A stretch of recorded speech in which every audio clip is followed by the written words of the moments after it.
ازيكم يا شباب، يا رب تكونوا بخير وفيديو جديد. تعالى بسرعة نخش على الفلتر عشان ما اطولش عليكم، عشان في ناس كتير بتزهق، ونشوف بقى اعدادات الفلتر والدنيا ماشية ازاي وازاي نحل المشاكل اللي هتقابلنا. تعالى نروح على اول حاجة البشرة، لان الفلتر ده معتمد اكتر على سكين تون البشرة. فتعالى كده نروح على اللون البرتقاني. ممكن، بس ده نادر جدا ان هو يبقى زايد معاك، بس على حسب لون بشرتك. لو انت بشرتك فيها اللون البرتقاني، لو الصورة عامة مش بشرتك، لو الصورة جيت مثلا ان اللون البرتقاني ظاهر فيها قوي، فممكن يبقى الفلتر ده اللون البشرة فيه زيادة، يعني ممكن يبقى يوصل لكده، مع ان السلايدر في نفس المكان عادي. كل اللي انت هتعمله، اكيد عارف انت هتعمل ايه، كل اللي انت هتعمله بس ان انت هتقلله بس، مش أكتر. مش فلتر بايظ او الكلام ده كله. كل اللي انت هتعمله ان انت هتعمل الفلتر على حسب صورتك، مش على حسب الاعدادات اللي انا عاملها لك. تعال بقى نروح على اللايت. انا في المرة دي بقى انا مرضتش ان انا اقلل الهايلايت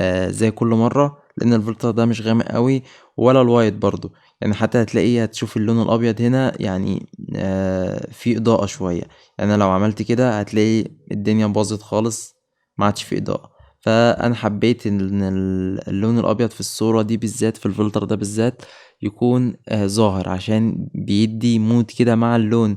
التون اللي هو في الفلتر نفسه بيدي تون كده جامد. فانا حبيت ان انا اسيب اللون الابيض بالذات عشان يدي اللوك اللي انت شايفه قدامك ده. تعالى مثلا نشوف الصورة تانية، الصورة دي مثلا. تمام، طبعا هي في كل فلتر هيختلف بقى شوية الوان كده، لان هناك مثلا ما كانش فيه سما والدنيا دي، فاهم؟ فكل على حسب صورتك هيديك تون معين، بس هيعجبك جدا صدقني.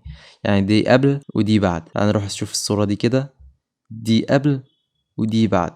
طبعا انت شايف ان لون الشمس هنا ظاهر، يعني الشمس هنا ظاهرة، عشان انا اصلا ما قللتش الوايت والهايلايت زي كل مرة زي ما كنت بعمل في الفلاتر. بسبب ان الفلتر ده مش غامق اصلا. الفلتر ده يعني حاجة اللي هو رايقة كده، مش غامقة. وبس كده. ده الفلتر، وانا قلت لك على الخطأ الوحيد اللي تقريبا ممكن يواجهك وبنسبة قليلة جدا.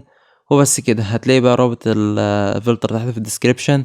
متنساش بقى تجيلي على التليجرام، لاني بنزل عليه فلاتر كتير. يعني الفلتر اللي قبل اللي فات ده كان نزل على التليجرام اصلا قبلها بيوم. فمتنساش اللايك بقى وسبسكرايب وتعالى على التليجرام. وبس كده. اشوفك بقى في فيديو جديد. سلام.